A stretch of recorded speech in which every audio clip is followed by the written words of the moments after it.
Oh well. Long story short, we've only got 4 lessons left. 1, 2, 3, and then Tuesday's lesson, which may be a review. So we've got 3 lessons this week to do conical and banked. So could you please open up your booklets to page 26, please. Page 26. In the OneNote, it is a new page. We are still in the Motion and Forces tab. Excuse me, Tobes. We are still in the Motion and Forces tab, but now we are on a new page called Banked and Conical Motion. Okay? And you can see, looking at last year, I needed 3 lessons to get through this. Part A and Part B, because the Wi-Fi dropped out, and when using QuickTime Pro, it stops the recording. So, could we please get to this page? And there's a lovely equation. There's always lovely equations that can be derived, but unfortunately, if it's not in the data sheet, we have to show the full derivation. So, let me get my bearings, please. If I was to quickly sketch over on this diagram, those are the 2 forces acting. There they are. You've got weight down and you've got tension. So this is now a conical pendulum with a certain angle to the vertical.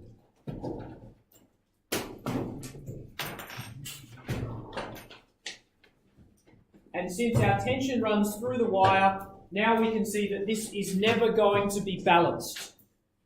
But to make things easy, we would say that this is travelling in uniform horizontal motion, in which case we can split our equations that the sum of all forces in the x equals 0.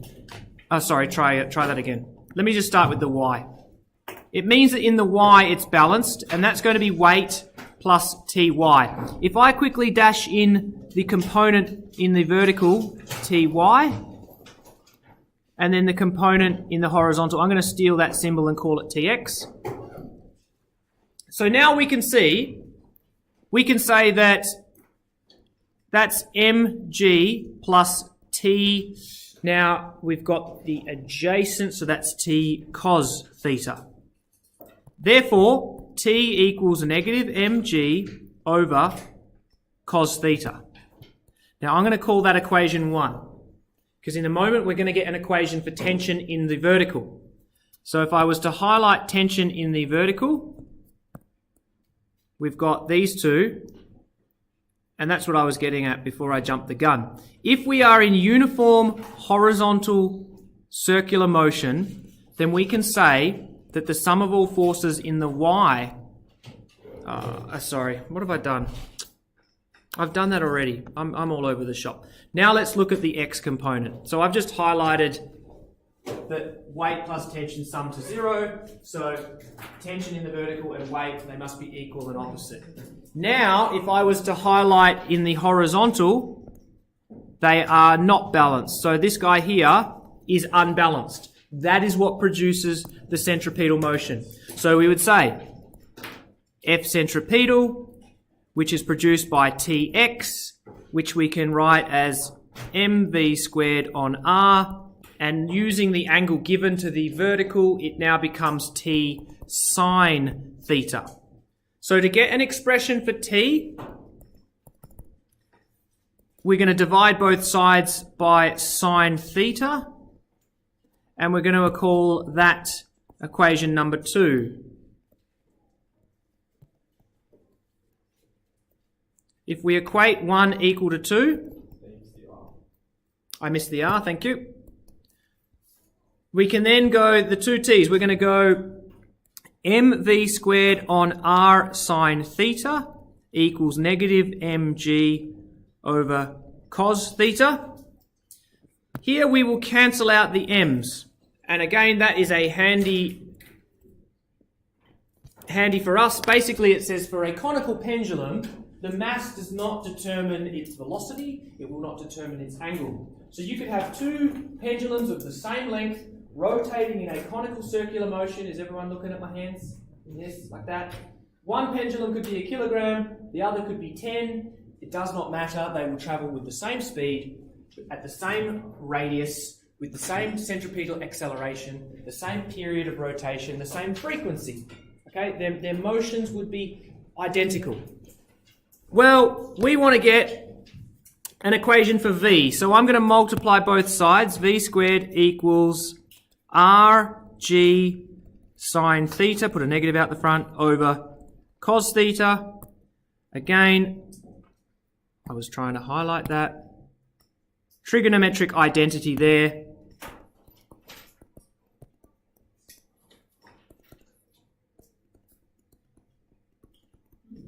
And we get a lovely equation, v squared equals r, or negative rg tan theta. Again, remember, the g will have the negative. And so you will get a double negative. You are not going to get the square root of a negative answer. You basically, when you're doing your sums, you just throw in 9.8 as the positive. Okay? Eric, I'm getting a bit fed up with you. If you can't behave and follow along, I'll ask you to leave. Thank you. Now, as we will soon learn, for a given radius, there will be a given velocity and a given angle. But I just want to quickly plot a curve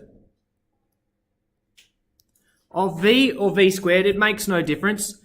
With radius being constant and g being constant, obviously if we go from pi onto negative to pi onto positive, then we're going to get this kind of shape. You get a tangent function. Okay? Now I haven't really written one last line there, but it's basically v equals square root rg tan theta. But, just taking the square. So we can analyze this at two important points. If you had a conical pendulum that had an angle to the vertical of 0, then essentially it's stationary. It's literally just hanging something off a wire. It's not even moving. V equals 0. That would be setting your angle to 0.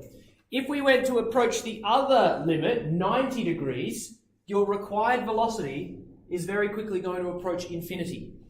The reason being is that your angle theta will never be 90 degrees because there has to be a vertical component to cancel out the weight.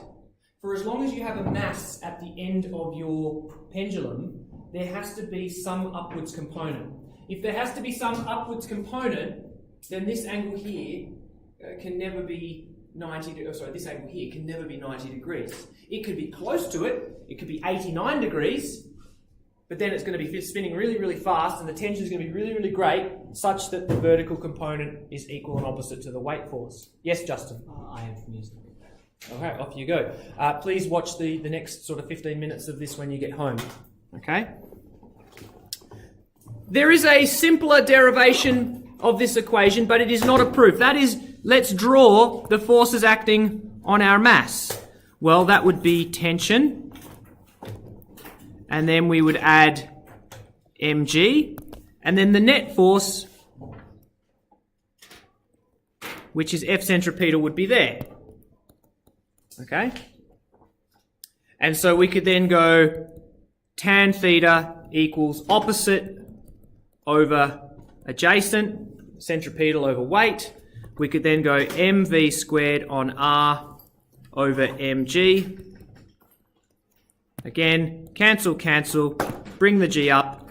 Tan theta equals v squared on rg.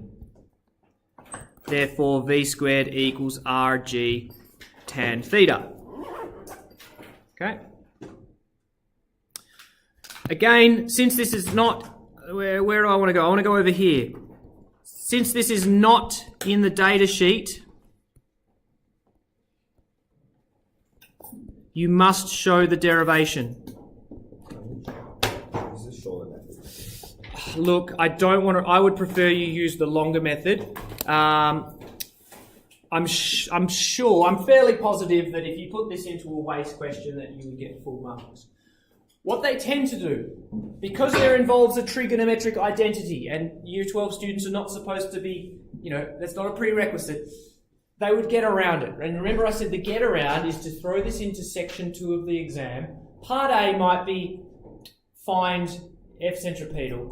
Part B might be hence find velocity. So you do a little bit of a side mission to find a value which can then enable you to find V without requiring a trig identity. Okay? So that's how they would get around that.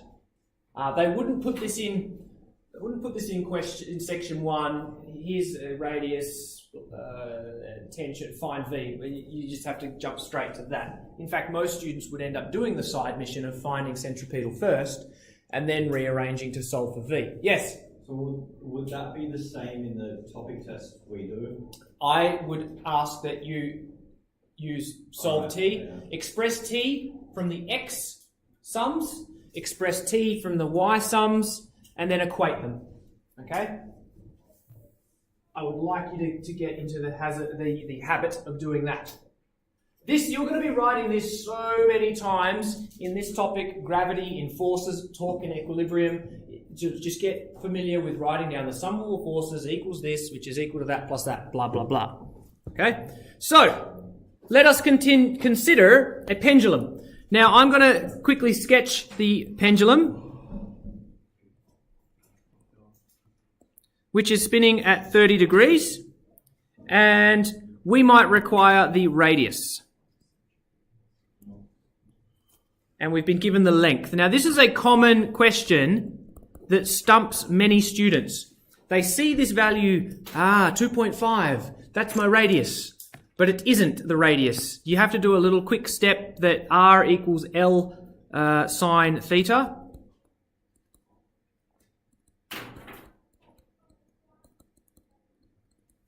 So that's a common little way to try and trick you up. Now, this is sort of spatial, that's a spatial vector diagram of lengths and radiuses. Maybe I might want to draw a force diagram. So try not to draw your force and your lengths on the same. I would rather you go, here's my tension, here's my weight force, here's my angle theta, and then here is my net force. Okay? So what do we, there's an error in this. We want to determine the tangential velocity, the centripetal acceleration, sorry about that, that was a typo, and then the tension. Well, we don't actually need,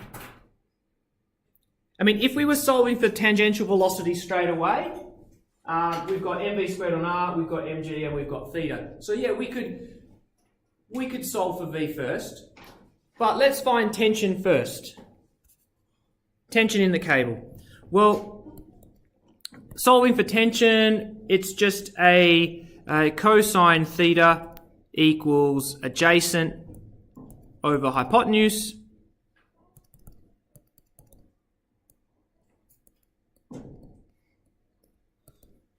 So 0.1 by 9.8 over cos 30. And we get a magnitude of 1.13 newtons. Now, tension, all of these values asked for are vectors. So again, we have to include a direction.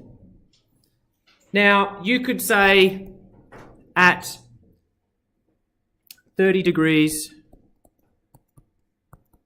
to the vertical, vertical. You could say along the string, okay? Either. So I'll put a little bit or. Oh, come on. So either of those is appropriate, okay? So now if we go back, now you've got, 1.13, you've got here is 0.98. I would probably go now, your tan theta. I'll just say V equals square root RG tan theta, but just put a little note here, you would require the derivation. I'm skipping a step here because we're running a little bit short of time. So we'll go square root of R, which again is 1.25 by 9.8 tan 30 gives us a speed of 2.66 and we are asked for the velocity, so that would be, how would we express that? Tangential to the curvature of path.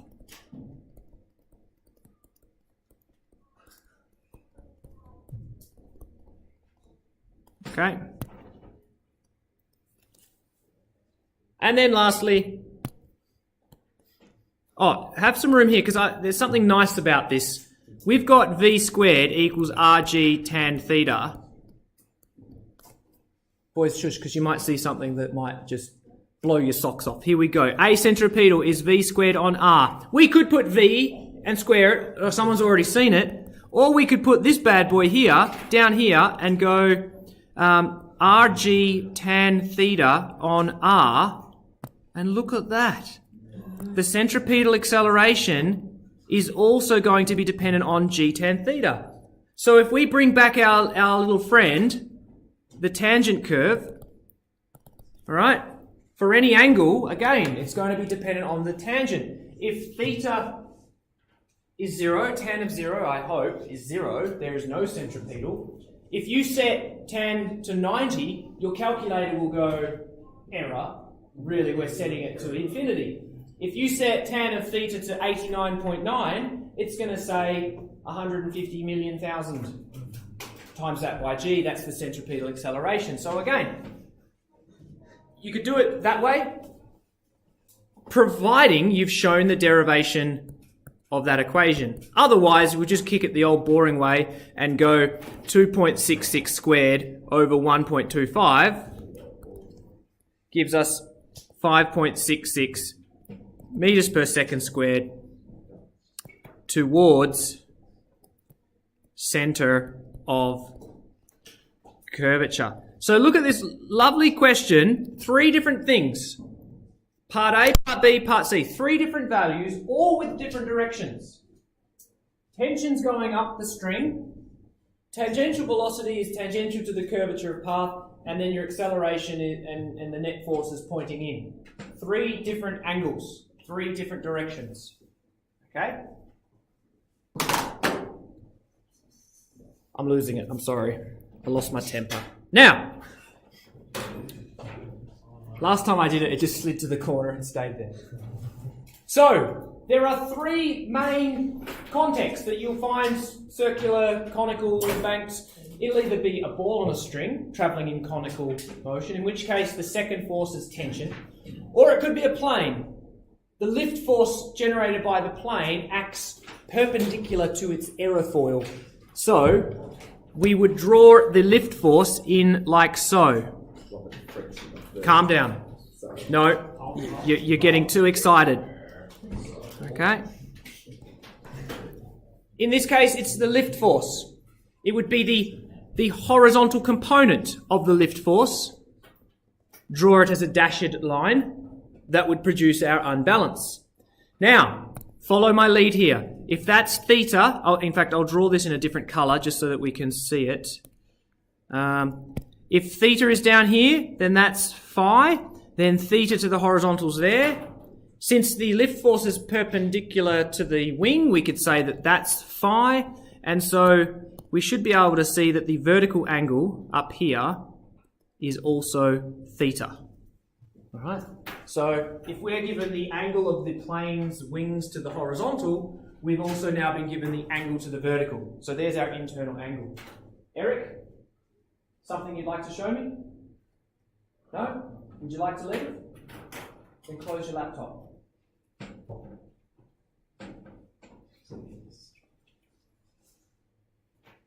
For this question, I'd like to, well, I haven't given you a question, but let's put one in. Could you suggest that that's nice, that a radius of curvature of 400 meters, this plane banks at an angle of 20 degrees? Rose gold, huh? I was going for grey. No. And let's say that we have a mass of the plane of 10,000 kilograms. So he banks at that angle. So what do we want to find? We want to find V period, F centripetal, we could find basically everything, all right? Find every single possible thing that we could. V equals question mark, centripetal acceleration question mark, force centripetal, the period, the frequency. We don't need the frequency. What else did I solve for here? The weight force, FC. Okay, we're good. We got everything. What tension? Ain't no string attached to this plane. It's the lift. Okay. Sorry, no. I'm sorry I yelled at you. Careful, gentlemen. We are now in a scenario where we've got a capital T. Could be tension, could be period. In this case, it's the time period in seconds. So, let's jump into V equals the square root RG tan theta. Little side note here. Show the derivation. I might ask that you do that at home as a practice. 400, 9.8, tan of 20 gives 37.8 meters per second. Again, this isn't a ball on a string, this is a plane travelling in a banked curve. So 120 kilometers per hour sounds like a relatively plausible value. All right, so we've got that. The next easy one might be the period. Well, that's just 2 pi r on v.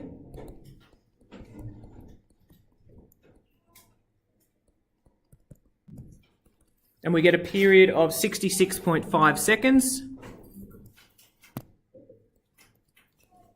Again, if you just had a pendulum set up in this classroom, it might have a period of 2 or 3 or 4 seconds. This plane, if you think about it, this plane is travelling nearly 4 kilometres to complete one single rotation. So to travel 4 kilometres, it's going to take a good minute, travelling at 120 kilometres per hour. Sorry, 4 kilometres? 2 pi, Well, it's like 6, but whatever. I exaggerate. 2 kilometres.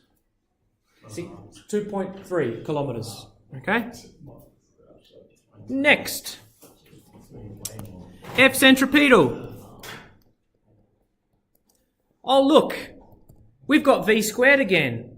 Well, I could throw all the values in, or we could go m times rg tan theta over r. Oh, look at that. That's just mass times acceleration. Yeah, isn't that nice? Oh, we have to find centripetal over there. Anyway, let's go back to the old one. Mass times v squared divided by r gives us 35,700. So I'll write 35.7 times 10 to the 3 newtons towards centre of curvature. Okay. A centripetal over here, v squared on r, or g tan theta, or fc over m, or 4 pi squared r on t squared. Take your pick. In fact, I will give you now a moment to hopefully show that they are all the same. 4 pi squared r f squared. Yeah, well, if we had solved for frequency, yes, then you've got. So, take a moment now, and in fact, I'd encourage you to check every single bloody equation is going to give you the same centripetal acceleration. We've got v and r, we've got g and theta, we've got f centripetal and m, we've got r and t. So it shouldn't matter which one you use. I hope. To within the third significant figure. Maybe that last figure will be rounded.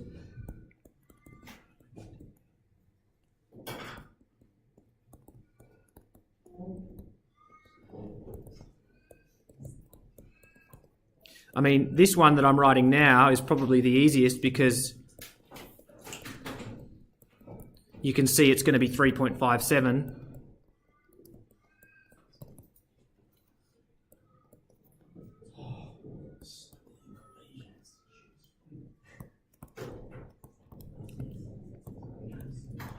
Well, can you see it's starting to look like the barometer problem about the student that was asked to determine the height of a very tall... Uh-oh, what's wrong? I was just going to say, is force 35.7 3 or 3? Ah, thank you. That's a 4. That's a 4.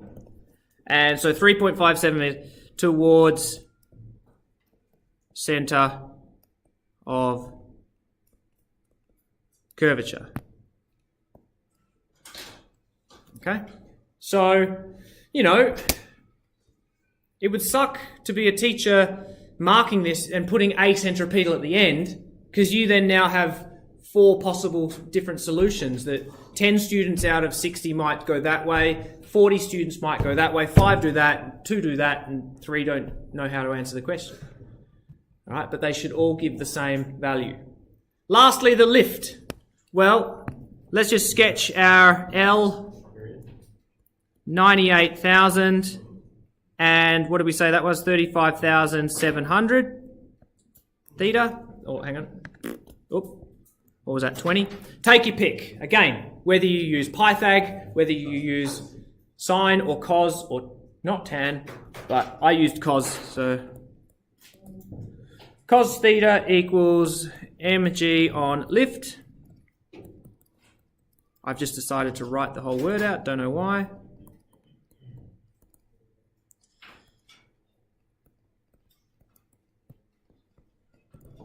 Uh, 1.04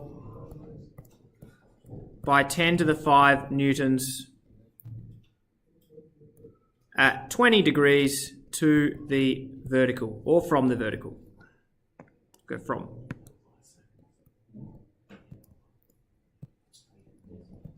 Cool. That's a 1.04. It should make sense in this question. If the plane is travelling, in fact, I didn't actually mention this. The plane was travelling. Well, I kind of wait. Actually, okay. We didn't state it, but all of the information in this page, doesn't it look lovely when you zoom out? It's given us, and you might want to check with some trick, that the vertical component is equal to the lift vertical component is equal to the weight. This plane is travelling in horizontal circular motion. It is not going up or down, it is simply accelerating directly towards the centre. Okay? So it would make sense that if the weight is 98,000, the vertical component of the lift has to be 98,000, so the actual lift has to increase. And that's what actually happens. Bootsy last year would have informed me that if you're banking on a 20-degree pitch, using all these aviation terms, if you bank across, the first thing that happens, well, obviously you start to turn, but you lose altitude. So when you if you bank into a turn, you actually have to increase your throttle to increase your lift so that the vertical component now balances the weight. If you didn't, you're going to lose altitude, which is what occurred in the 2013 WACE exam. So, let's just have a little look-see. I've put this off to the side. Okay? Constant speed. So first off, we've got to solve that to... what's wrong, T-Salt? I've got the solutions. Let me just bring up the solutions. First, we've got to solve that's 167 metres per second. Okay? Show that the mass. This one's easy. Let's just quickly run through it, and then I'll let you guys... Now, I can say that because somewhere... here it is. Level flight. And constant speed. Now, level flight is telling me that it's not... Sorry, that should say... That's a Y. I promise it's a Y. It's telling me that, which we know is lift plus weight. So therefore, 0 equals lift. Oh, hang on. It's 9.8 times 10 to the 4 plus m by negative 9.8. That's our statement. We're basically proving that m is 10,000. So m equals negative 9.8 by 10 to the 4 over negative 9.8 gives 10,000 kg. Look at that. 3 marks for a very simple... Look, 1 mark, 1 mark, 1 mark. You've got to make that initial statement at the start. Lots of students that attempt this question lost a mark out of 3 for not showing that first statement. Now, assuming the airspeed does not change, that means our lift force remains at a 98,000. Now, this is different now. If I was to draw in the weight force,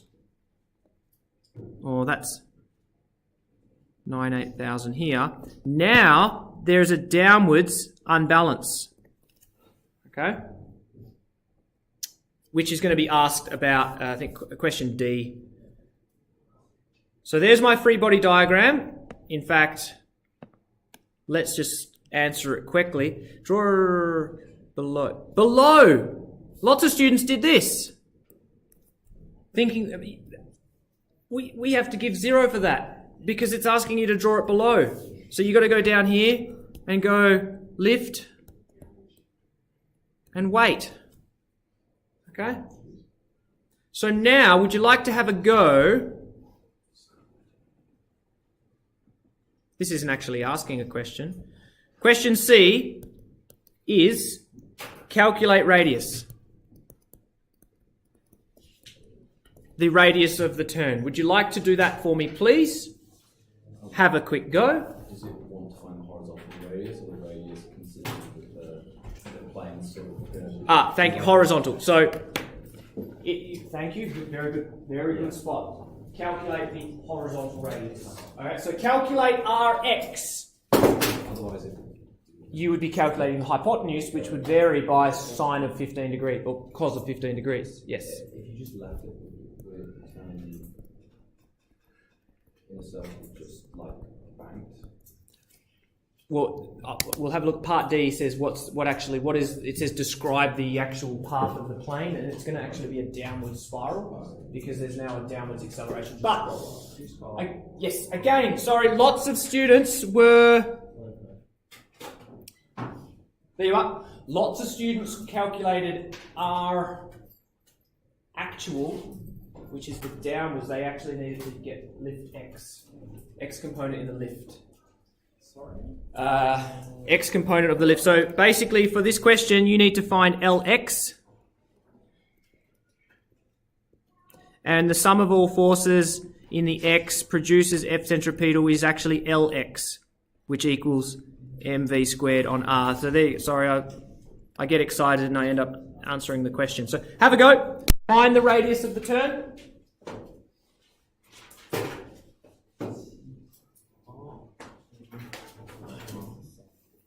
Find the horizontal radius. Sorry. What is that stuff down the bottom of the anything to do with question C? Question B was to draw a free body diagram below. That's it. And then when I screenshot this, I could only screenshot what was on the page. So the next question in this 2013 exam question was calculate the horizontal radius.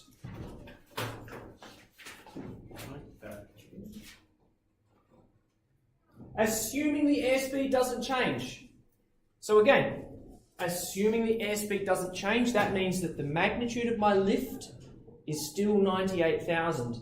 But now it's not vertical, now it's off to the horizontal, now it's off to the side. Such that the horizontal component, which would be, what would it be? L sine theta?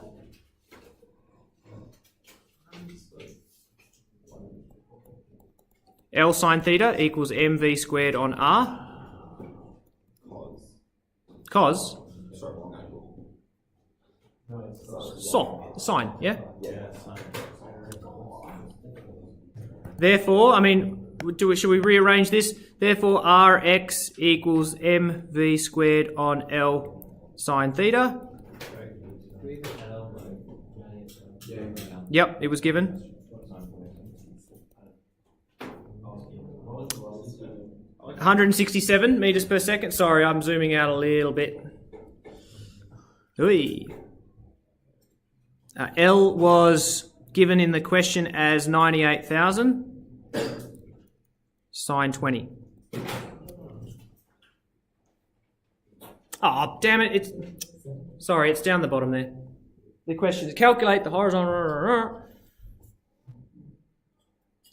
And we get a value of 10,940. I know. It's a very large radius of curvature because the banking angle is quite low. Yeah, you changed the angle from 20 to 15 to 20. Ah, 15. Man. Not having a good day. To which you guys reply, not many of your days are good. 10,940. Could somebody confirm they get the same answer? Or to 3 sig fig, 10.09 times 10 to the 4 meters. Does the equation that V equals square root RG and theta still apply? No, because now this is not uniform horizontal motion. This is going to do this. It spirals downwards. Okay? And in fact, the final question, which is not on the page, because I didn't screenshot it, says, describe any effects that this turn will have on the altitude of the aircraft. No calculations are required. See, up the top here, we were told that it had an altitude of 5,000 meters. That means nothing. That's useless. Cross it out. We do not need that number. They've just thrown it in to try and scare students. Describe any effects. So they're like, oh, maybe there is. Maybe there is. I'm not going to tell you. Describe any effects that the turn has on the altitude. So now, this is what actually happens. The sum of all forces in the x does not equal 0. It actually equals 980 negative, that's the weight force, plus 980 sine 15. That's going to be weight plus Ly. Sine 15. Cos 15. Yes. No, don't be. Now, again, by keeping a constant airspeed, the lift magnitude stays constant, but now as you tilt it, you've changed the direction of the lift, the vertical component reduces. Now there is an unbalanced vertical force in the downwards. So not only does this plane travel with an accelerating horizontal motion, it's now going to accelerate downwards. Okay? Ignoring air resistance, eventually the downward speed increases the airspeed relative over the aerofoil. Eventually it will probably level out. And then, no, its rate of descent will level out. But we're not ignoring that. It becomes too tricky. Okay? But that's the whole thing. And this is, I think it's called a high stall, which is, I think, what that unfortunate fellow did a few years ago before the Sky Show. He banked across so quickly that the lift force basically turned so much that now the vertical component was so little that he basically fell out of the sky. Okay? So again, pilots need to be careful if they're going to be doing very propeller planes. If they're going to be doing very steep banking, they also have to throttle up when they bank to prevent them just dropping out of the sky. Okay? All right. I don't know. I'll stop.